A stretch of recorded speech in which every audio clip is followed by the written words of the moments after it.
So, kicking things off with the Warbond CCUs, we have one ship. Just one. Again, on day 2 of Invictus, which used to be, traditionally anyway, the second best sales week / event for RSI. And it, I don't know, maybe they're selling the crap out of other stuff. I don't know. Maybe they're making a bunch of money on the blade kits or something. I just don't know. Anyway, let's go through the Nautilus here. The only Warbond CCU available. $725 normally, discount of $40 gets you down to $685. And yeah, there's one real option here. Looks like a bunch of concepts and or unobtainium type CCUs. You could get to the Carrack, but I don't know that you can get to the Carrack with C8X or the Carrack Expedition or the Carrack Expedition with C8X in a CCU, or I don't know that you are ever going to be able to, rather. I guess if you had one of those ships and you also wanted to get rid of it and upgrade to the Nautilus, you could, but I would not recommend that. The Orion is a concept ship. I mean, sure, you could use it here, but I think the Merchantman's a better bet because the Merchantman has had quite a few Warbond CCUs already. So out of the $650 choices you have here, I would definitely go with the Merchantman. But the best choice is the Perseus, provided you've got a chain up to the Perseus.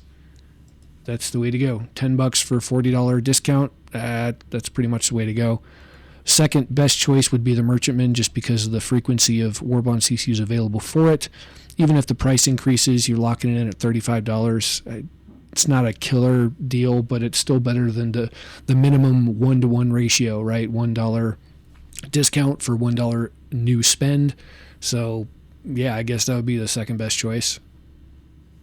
I'm still trying to figure out how they're going to utilize Nautilus. Even 10 years from now when the game's actually released, a mine-laying ship, who knows? Maybe we'll be surprised. Maybe there's going to be a ton of use cases for it. But it seems like that sort of activity would put undue load and stresses on servers, right?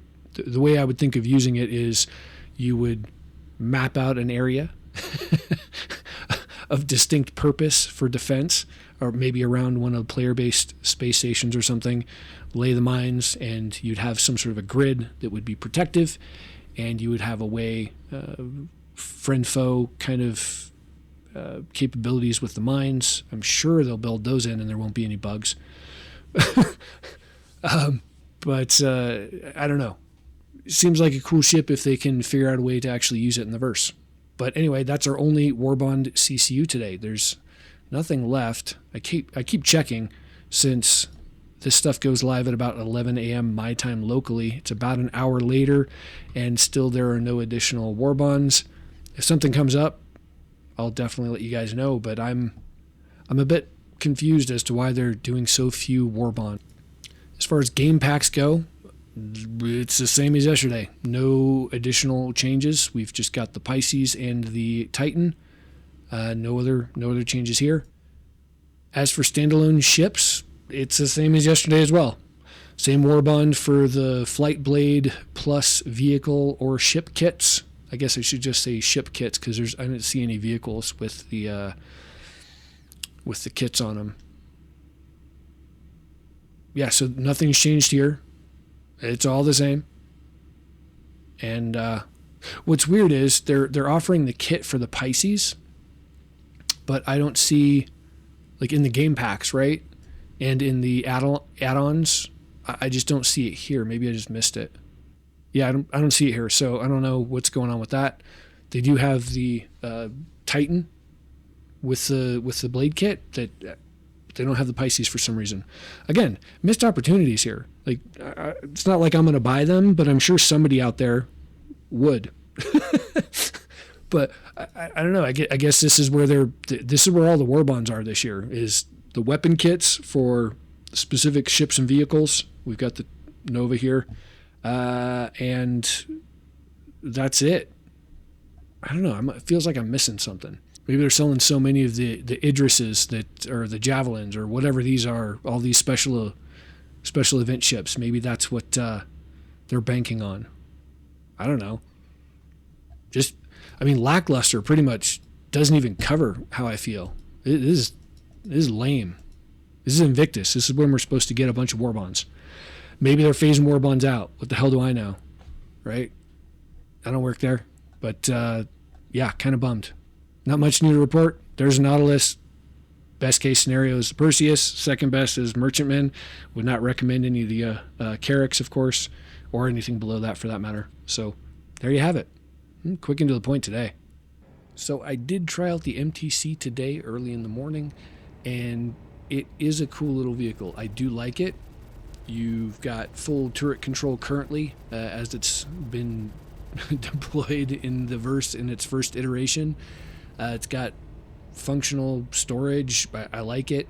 The secondary seat for the turret seems broken. You sit down in it and you can operate the turret, but you don't get like a view. You don't get like a drop-down display or something, and you don't get kind of like digitally transported to the view of the turret. It's very strange, but it technically functions in all other ways. It handles okay. It handles the bumps. I do like it, but the one letdown, I don't know why I was thinking it was going to be a much smaller vehicle, but and it is compact, especially compared to the Ursa, which clearly it takes some lines from, right? But the my biggest issue is that I thought it was going to be smaller, and it just will not fit into the back of a C1. I'll probably try a couple other vehicles out during the weekend, but I was really hoping a C1 would be viable. It's just too wide to fit through the rear entrance. I'm going to try some other vehicles, see where it can fit, but I'm a little bummed. It was just too wide. They narrowed the stance of those wheels and tires just a bit. It could probably fit through without too much of an issue, which means it would also probably fit into a Cuddy Black. But right now it's just it's too big for me to take out with me, even though most of it is a really good fit for some of the gameplay that I enjoy. So I'm a little bummed by it. So I'm back to the Steve, basically, for a ground vehicle that fits into my daily drivers. So anyway, what are you gonna do? Can't win them all.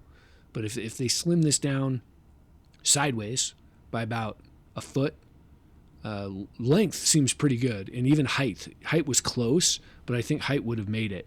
It's really the width of this thing that just won't allow it to fit into the C2.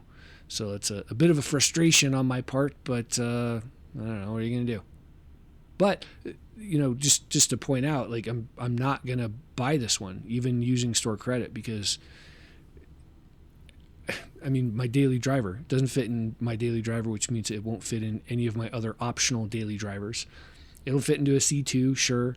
It'll fit most likely into some of the ships that have wider entrance exits. I'm sure most of the new ships like the Star Lancer, it'll fit just fine.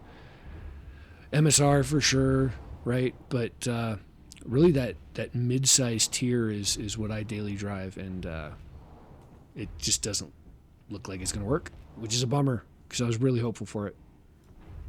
So that's it for day 2 of Warbond coverage of Invictus 2955. There's really not much going on. This is a very surprising change of events for Invictus. Again, like I said earlier, traditionally the second biggest sale for the company during the year. Next one's IAE for really big ones, of course, right? We're going to have Alien Week here after Invictus ends. We'll see what happens there, but I'm going to be very interested to see what those sales figures show on the tracker, because I don't see a bunch of these Warbonds making them much money.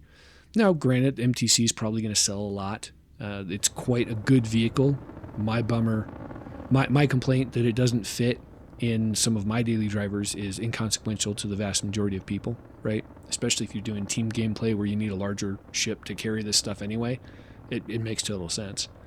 But so they're probably going to sell a bunch of those. They're probably doing pretty good with all the exo frames that they've got, additional ships that are coming out, new and concept, right? Paladin has been talked about quite often as of recent times.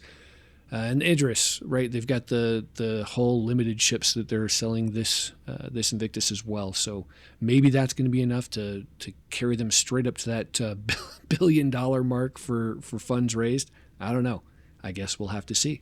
But anyway, that's it for me, guys. Zi-Tek out.